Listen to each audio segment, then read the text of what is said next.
Hi, there are big things afoot for the Australian military. Over the past few years, it has completely rewritten its military policy, its national defense strategy. It's committed itself to spending a great deal of money.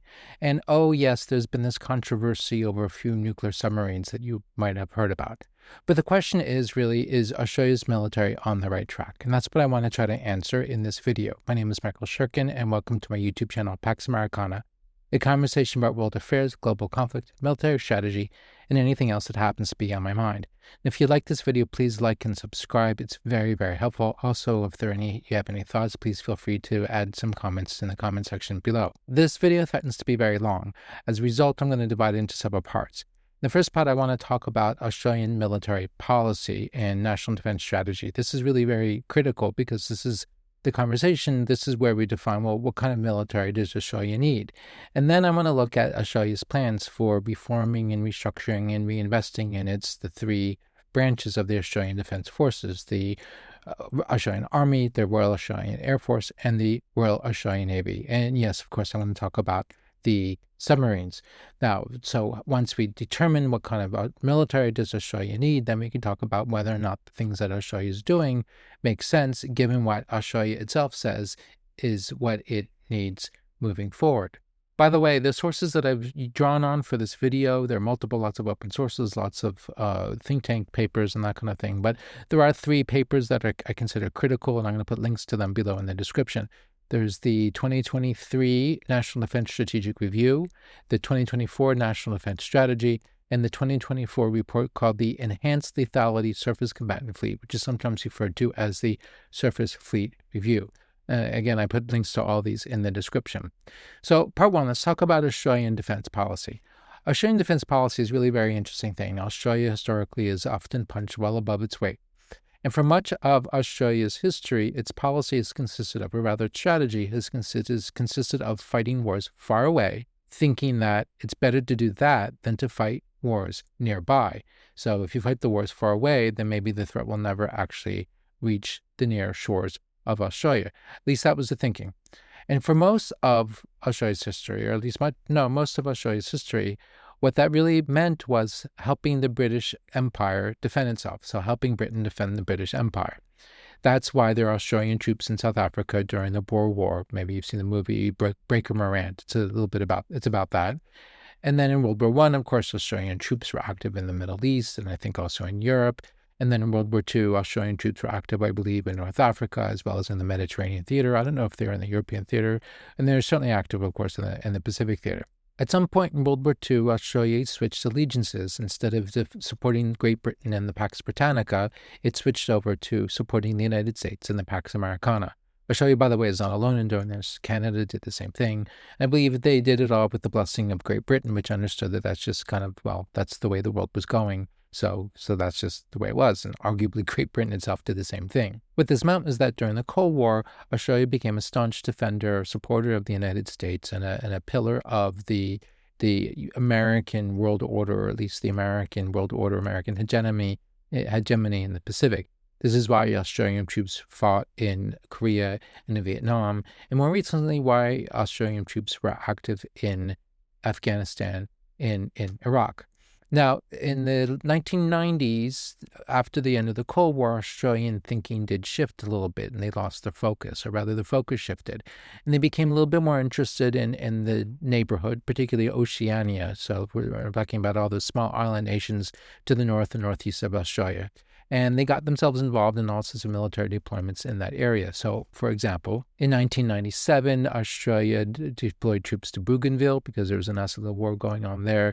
They deployed troops in 1999 to East Timor, and then in 2006 to Tonga, and then 2009 to the Solomon Islands, and again also to East Timor. During all of this time, so through the Cold War and into the 1990s and the 2000s, at least the first decade of the 2000s, Australian thinking about military capabilities really was basically that, given the diversity of possible scenarios, what they needed was an Australian Defence Force that was multi-purpose and that was basically up for anything, anywhere. More recently, I guess in the 2010s, Australia came around to viewing China as its most important threat, although different governments disagreed about how much of a threat and what they needed to do about it. And part of the issue had to do with the fact that Australia had become dependent economically to a great extent on China. Why? Because China imported gigantic quantities of Australian ore. And this is very, very important for the Australian economy. It still is very important for the Australian economy. Thus, many in Australia argue that really it was in Australia's interest to make friends with China, to be very friendly with China, and to perhaps distance itself a little bit from the United States. At some point, however, really only very recently, Australia something clicked, and Australia decided, no, it was going to put itself back squarely in the United States camp, and it was going to double down on its alliance with the United States. Another relevant change that happened was that until recently, Australian strategic thinking was premised on the idea that it would have at least 10 years warning before any serious threat emerged. It decided, and I believe this happened in the 2020 strategic review, Australia decided that from 10 years, it's really now down to maybe 2 or 3. And thus, instead of having a 10-year wind-up time, a 10-year time in which they would have the luxury of being able to see a threat and deal with it and think about it and maybe rearm and reorganize, they basically had to have already on hand military capabilities to deal with whatever that threat is. Similarly, Australian defense documents talk about another development, which is the arrival or the emergence of long-range precision strike capabilities. And what that does is that diminishes further the protection that has always been offered by geography. Historically, everybody was far away from Australia. Well, I guess Australia is very far away from everybody else, which also meant that any threat to the Australian homeland was far away. And thus, again, they would have time to deal with that. Whereas now, because of long-range strike, really there's not that much time because these things can go very far and very fast. And so, again, the need was much more immediate than had been in the past. Now let's talk briefly about the 2024 National Defense Strategy. One of the first takeaways, and the immediate takeaway from the NDS, is the emphasis that Australia places on its alliance with the United States. And remember, Australia and the United States have been treaty allies since 1952, when the two countries, together with New Zealand, signed a mutual defense treaty. So basically what's happening now is that Australia is doubling down on its alliance with the United States, and it's also trying to cultivate its relationship with other U.S. allies in the area, most notably, Japan and South Korea. With regard to the Australian Defense Forces, here's what the National Defense Strategy has to say. I'm quoting here. The adoption of national defense means that the Australian Defense Forces will shift away from a balanced force capable of responding to a range of contingencies to an integrated focus force designed to address Australia's most significant strategic risks. We have reset our defense capability priorities to deliver this fundamental change. This reset has involved a complete rebuild of the integrated investment program to ensure it is a coherent, logical, and affordable plan for defense capability. In other words, rather than having a do-everything force that can serve any purpose, the idea now is to focus on countering China, and thus having the capabilities that countering China requires. But there's more. The NDS calls for a strategy of denial, which it says is designed to deter a potential adversary from taking actions that would be inimical to Australia's interest in regional stability. The strategy of denial involves working with the United States and key partners to ensure no country attempts to achieve its regional objectives through military action. By signaling a credible ability to hold potential adversary forces at risk, the strategy also seeks to deter attempts to coerce Australia through force. Both objectives involve altering any potential adversary's belief that it could achieve its ambitions with military force at an acceptable cost. Now, in plain English, again, the strategy of denial means that Australia's military is really going to focus on two basic missions. The first is to be able to conduct what it calls littoral operations, basically in all the islands north, northwest, and northeast of Australia, including Oceania, but also arguably the Philippines, maybe Indonesia. This is akin to what Australia has largely been doing already. Only now the idea is for the ADF to bring much more firepower to the equation, and firepower in terms of A2AD, what is it called? Area denial. I always forget what it stands for. But again, in other words, to be able to make life very difficult and very dangerous for anybody who's in those island chains. So that's, while it might still be operating the same places that it has been for the past 30 years, the idea is that now it's much less about stability operations or peacekeeping forces and more about fighting wars. And these days, by the way, fighting more wars is more and more about long-range strike capabilities. Now, remember I said that because I'm going to be mentioning that again and again in this video. Now, the second big capability that comes out of the national defense strategy is something that I call high seas deterrence, namely to counter China in a manner that would make the holy trinity of modern naval thinking, Alfred Thayer Mann, Julian Corbett, and Raoul Castex, very happy. I'm going to say more about Castex in a bit because, frankly, I can't resist. I'm a big fan of Castex. I might be I'm probably the only American who actually even talks about Castex. Here's my Castex collection, by the way. I'm kind of into it. This is my precious. I'm going to put some links in the description to some of my work on Castex, as well as a link to the only translation of Castex that's available in English and that is in print. In the videos that I made about Finland and Ireland, and I hope you saw those videos, I spoke of how Finland and Ireland both would do well to embrace the Jeune Ecole and the Jeune Ecole kind of thinking, which I believe makes sense for smaller countries, poorer countries who are trying to defend their coastline and perhaps their exclusive economic zone, or the EEZ.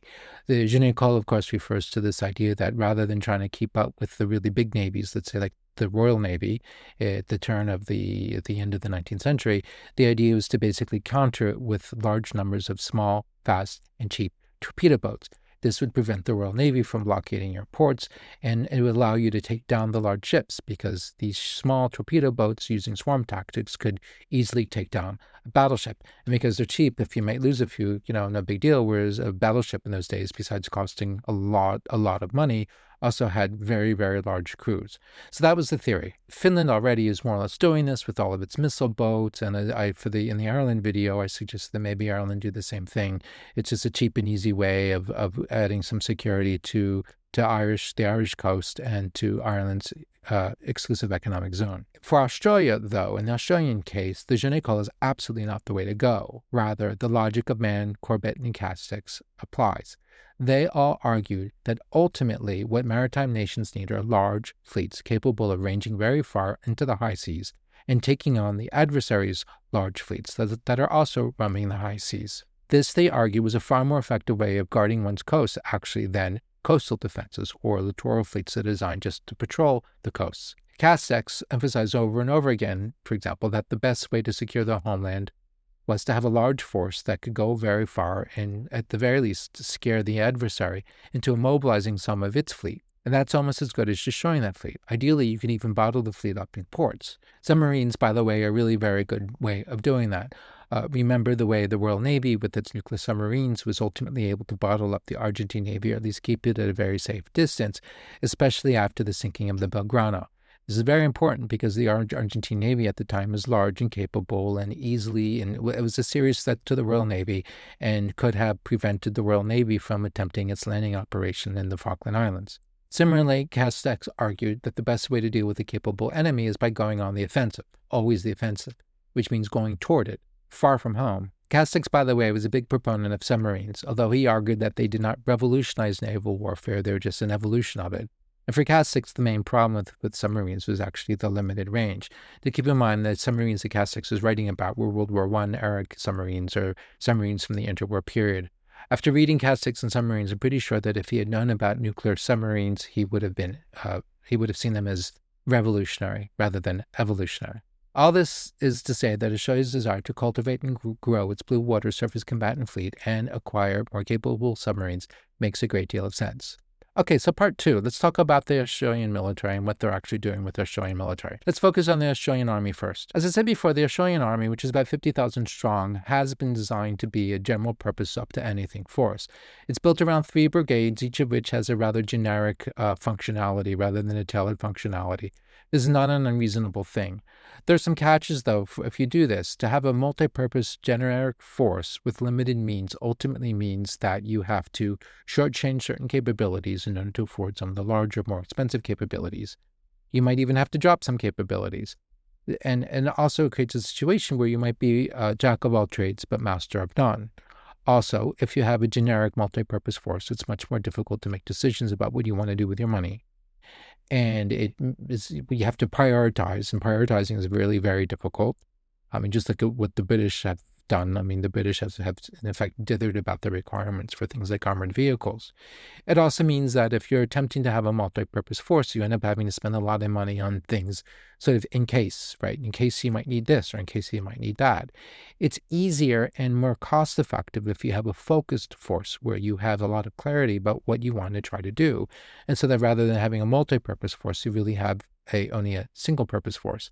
I think Finland and Poland are good examples of that. They really have a very clear idea of what they want to do, who the enemy is, and whom they're going to fight a war with. So for the Army, the plan is to redesign the Army. It's adding a 4th Brigade, a Fires Brigade, and dropping the generic design in favor of a more tailored mission set that basically amounts to what the Australians call littoral operations in Australia's neighborhood to the north. We're talking about Oceania, and then again, maybe the Philippines or Taiwan or somewhere up north, but although ultimately littoral. So there's the 1st Brigade will be light and agile and quick to deploy in the littoral environment. 3rd Brigade will be armored, designed for amphibious operations with the support of the Royal Australian Navy in order to, quote-unquote, secure decisive terrain. And then the 7th Brigade is motorized and optimized to be protected by air and sea to respond to regional contingencies. And then they're going to add the 10th Brigade, which is designed to be a Fires Brigade. It's going to be equipped with HIMARS and with NASAMS, which are air and missile defense systems. So the Australians, it seems, have learned a thing or two from the Ukrainian war, and also they've been following developments in American military thinking, because American military thinking, maybe for the last 20 years, is all about long-range strike and deep strike. The Australians also are looking into land-based anti-ship missiles. This is a powerful new capability that many countries, including Finland, are investing in. Basically, the way it works is you can put very powerful long-range anti-ship missiles onto trucks. This is great. They're relatively cheap. They're mobile. You can move them around. You can hide them. You can camouflage them. You can put them under deep shelters if you really want to.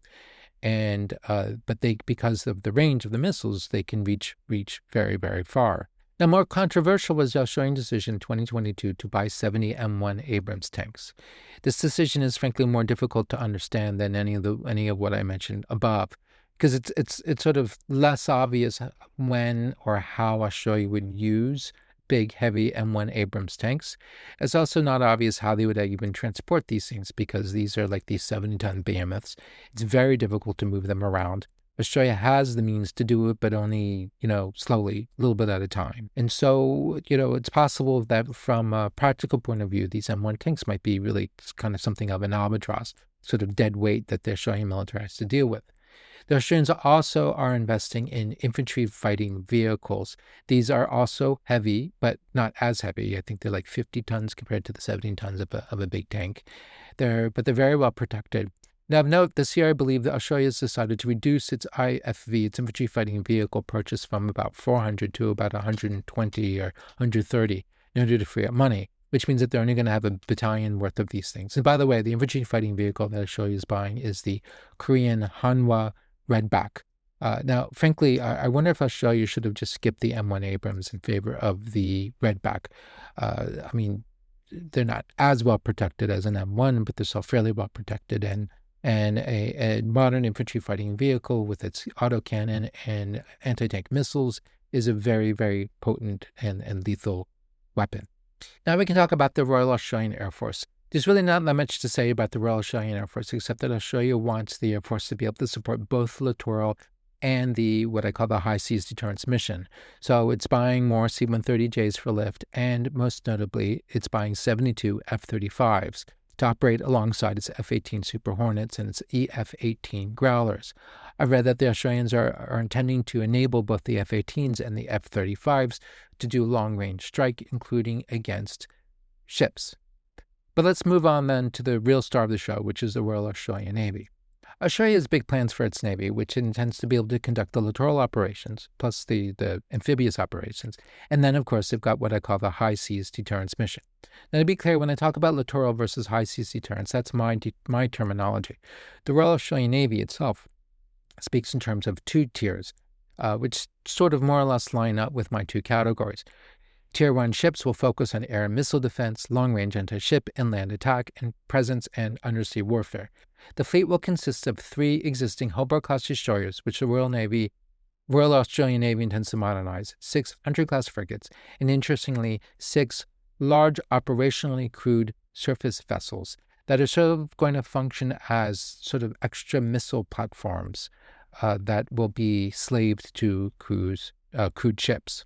The Tier 2 fleet is going to consist of or focus on anti-submarine warfare, defending sea trade routes, escorting the Royal Australian Navy's amphibious forces, and the like. The Navy intends for its Tier 2 fleet to consist mostly of 7 to 11 still-to-be-built general-purpose frigates. Speaking of amphibious forces, the Royal Australian Navy also plans to expand its amphibious operations fleet by obtaining, I believe, 18 littoral maneuver vessels. These are basically good for transporting things. 8 heavy landing craft, and these, I believe, are for the M1s and the infantry fighting vehicles.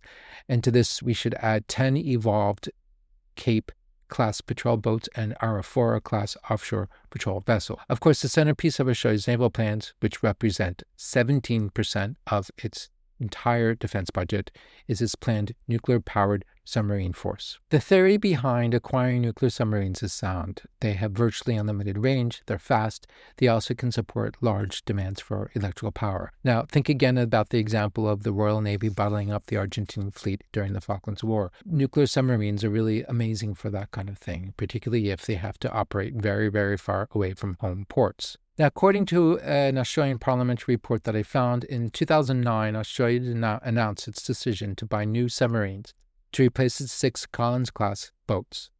Australia reckoned that it needed more capable boats going into the 21st century, and it needed 12 boats rather than 6. This is based on their analysis of their operational needs in order to have a submarine presence in all 3 oceans. Also, from the get-go, Australia wanted to build the boats at home in Adelaide rather than simply buying them from somebody else. Also, from the get-go, Australia wanted to build these submarines on its own rather than buy them from somebody else. The idea is that instead of just buying submarines, Australia also wanted to go through the trouble and the expense of trying to develop its own shipbuilding industry so that that industry would serve Australia's needs going into the future, which means, among other things, Australia is setting itself for something very expensive. Submarines are already very expensive, but if you're also investing in the ability to make submarines, then now the costs are really skyrocketing.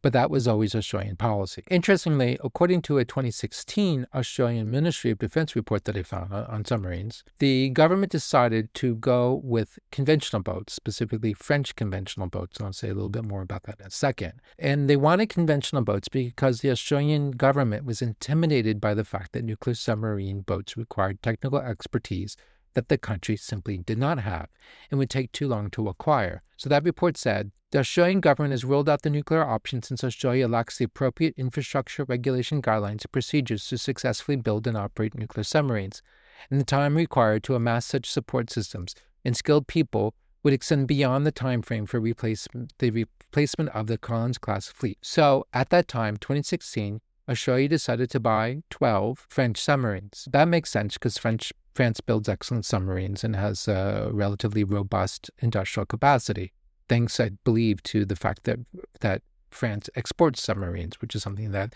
the United Kingdom and the United States do not do. What's interesting, and what made this whole thing just a lot more expensive and a lot more complicated, is that rather than simply buying French conventionally powered submarines relatively off the shelf, and the French conventional submarine is called the Scorpion or the Scorpion, what they wanted was something with greater range and more capabilities, basically a larger vessel. So what they did was they accepted a French proposal for taking France's nuclear-powered attack submarines, which are called the Submarine class, and modifying them by swapping out the nuclear propulsion with the conventional propulsion. So that was the idea. Therefore, they get something larger, more capable than the standard French conventional attack submarine.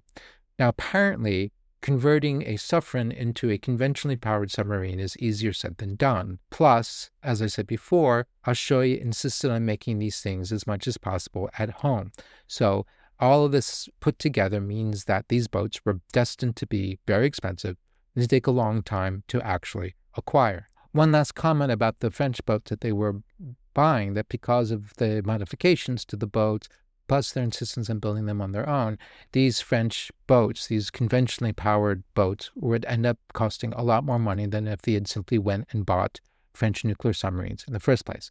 In other words, for the cost, actually more than the cost of a French nuclear submarine, they were going to get a conventionally powered submarine. As I said before, with regard to China, something clicked, and at some point, Australia decided that it needed nuclear submarines after all, and I believe it really has something to do with the evolution of Australian thinking about the Chinese threat and this idea of needing a high seas deterrence capability. The net result is that Australia canceled its contract with the French, which of course really pissed the French off. Apparently, the Australians didn't give the French any warning. They just kind of went and did it at the last minute and blindsided the French. And by the way, Australia had to pay a $500 million cancellation penalty. So this $500 million is kind of thrown out the window. And they threw in with the United States and the United Kingdom in the infamous AUKUS or AUKUS alliance, all for the sake of acquiring nuclear submarines. Now, the plan as it currently stands has two parts. So first, Australia plans to purchase 3 to 5 Virginia-class American submarines, and then build at least 8 new AUKUS-class submarines. Much of that work is going to be British. So in other words, the Virginias are going to be basically American submarines, while the AUKUS class are going to be like hybrid Austro-British submarines or something like that. I don't know if they've even worked out the details. The entire cost is going to be gigantic. Remember, I said this is going to be 17% of Australia's entire defense budget. They're not just building the ships, they're also investing in the technology and the development, the whole industrial base and the basing and the infrastructure and everything required to build and house and operate nuclear submarines. I read somewhere that that Australia is going to pay $4.3 billion US for each Virginia-class submarine, which, by the way, is much more than what the United States itself pays and more than what France pays for its Sovereign-class submarines, which are cheaper, in fact, than the Virginia-class submarines. A Sovereign costs about $2 billion. A Virginia costs the United States Navy about $2.6 billion. But here's the kicker. It turns out the United States really just doesn't have Virginia-class submarines that it can just hand to the Australians. And it doesn't really have the industrial capacity to build extra Virginia-class submarines, at least not with any kind of rapidity. It's going to take a very long time, and it's going to cost a lot of money. And as for the AUKUS class, I mean, also the British have very little industrial capacity. And how long is that going to take? And how long is it really going to take to develop the kind of shipbuilding expertise that Australia wants to have in order to do as much of the manufacturing as possible? I can't help but wonder whether or not Australian decision makers actually knew this. Did they know how difficult it was going to be to get Virginia-class submarines from the United States or to get the Americans to build more Virginia-class submarines? Did it really understand how little industrial capacity the British have or the Americans have? Or maybe they were lied to. Maybe the Australians knocked on the Americans' door and said, hey, I have an idea. Can I buy some Virginia-class submarines from you? Maybe the people in the U.S. government were like, oh, sure, yeah, great, because they just sort of saw the dollar signs and they thought this was just a great opportunity. But they didn't know. Like maybe they didn't really talk to the submarine people and say, hey, do we have any Virginia-class submarines we can spare? Or, how much industrial capacity do we really have? I don't really know. And it's something that if I were an Australian taxpayer, I would really want to know and I really want to understand this. So conclusion time. Yes, I think Australia is heading in the right direction. The national defense strategy makes sense. Its denial strategy makes sense. Its planned cultivation of both its littoral capabilities and its kind of doubling down on its blue water fleet capabilities and its what I call the high seas deterrence capability. I think all this really makes a great deal of sense. And yes, nuclear submarines make sense. But that does not mean that if I were an Australian taxpayer, I might be kind of angry and sort of mystified by all of this. You also have to ask whether or not, at the end of the day, is Australia really going to end up with the kind of fleet that it wants? Is it going to be big enough? Or maybe the fleet will be too big because Australia, like many other Western navies or many Western militaries, is struggling with recruitment and retention. They're struggling to have enough crew to operate the ships they already have. If they're really going to almost double the size of the fleet, where are they going to get the people to do this? So what are they going to end up, and is it really going to do the job? Ultimately, frankly, nobody really knows. At any rate, if you like this video, please like and subscribe. If you have any comments, please let me know what you think about any of this in the comment section. In the description, I'll put some links to some of the Australian government documents as well as some of my own work. And you can also find links to my LinkedIn, my Twitter, and my Blue Sky account, and my own Substack, paxamerica.com. And last but not least, my own website, michaelshirkin.com. Please stay tuned. There's a lot more in the pipeline, and I look forward to seeing you in my next video. Thank you.